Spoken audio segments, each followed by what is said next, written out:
আমার বাবা সুলি চাই, ফাঁসি চাই। আমরাকে শান্তি দেয়নি আমার বাবা, আমরাও আমার বাবাকে শান্তি দিতে চাই না। আমার বাপ ওটা না, ওটা কাফের। চাঁপাইনবাবগঞ্জের শিবগঞ্জে ঘটেছে এক হৃদয় বিদারক ঘটনা। পারিবারিক কলহের জেরে স্বামীর হাতে খুন হলেন স্ত্রী নাসিমা বেগম।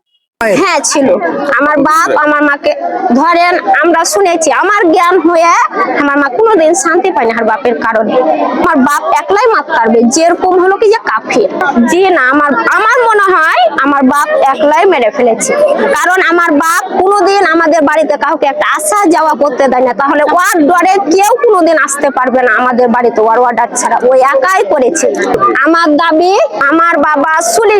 বুধবার সকালে শিবগঞ্জ উপজেলার মনাকষা ইউনিয়নের রানীনগর হঠাৎপাড়া এলাকায় নিজ বাড়ির টয়লেটের ট্যাঙ্ক থেকে নাসিমা বেগমের মরদেহ উদ্ধার করে পুলিশ।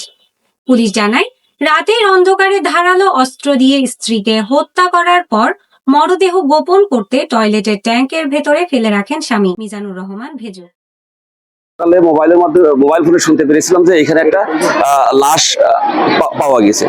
আমরা এখানে আসছি, সাথে সাথে আমার থানা পুলিশ সহ আমরা সবাই চলে আসছি। এখানে এসে দেখলাম যে একটা লাশ স্বামী কর্তৃক তার স্ত্রীকে হত্যা করা হয়েছে। হত্যা করে পাশেই টয়লেটে লাশ ফেলে রাখা হয়েছে।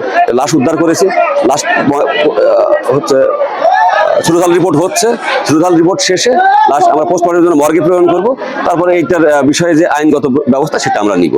খবর পেয়ে ঘটনাস্থলে পৌঁছে মরদেহ উদ্ধার করে পুলিশ এবং অভিযুক্ত স্বামীকে আটক করা হয়।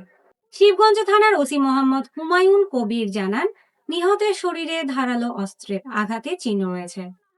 প্রাথমিক জিজ্ঞাসাবাদে স্বামী হত্যার কথা স্বীকার করেছেন। মরদেহ ময়নাতদন্তের জন্য চাঁপাইনবাবগঞ্জ জেলা হাসপাতালে পাঠানো হয়েছে। এ ঘটনায় আইনগত ব্যবস্থা নেওয়ার প্রস্তুতি চলছে বলে জানিয়েছে পুলিশ।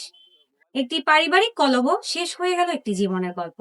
এলাকায় নেমে এসেছে শোকের ছায়া। আমরাকে শান্তি দেয়নি আমার বাবা, আমরাও আমার বাবাকে শান্তি দিতে চাই না। আমার বাপ ওটা না, ওটা কাফের। আমার বোন,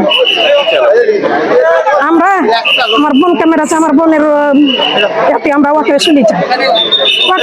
চাঁপাইনবাবগঞ্জ থেকে পাঠানো রনি রজবের ভিডিও ও তথ্যচিত্রে হৈমন্তী জুই, প্রবাসী নিউজ টিভি, চট্টগ্রাম। দেশ বিদেশের নিত্য নতুন খবরাখবর পেতে প্রবাসী নিউজ টিভির সাথেই থাকুন।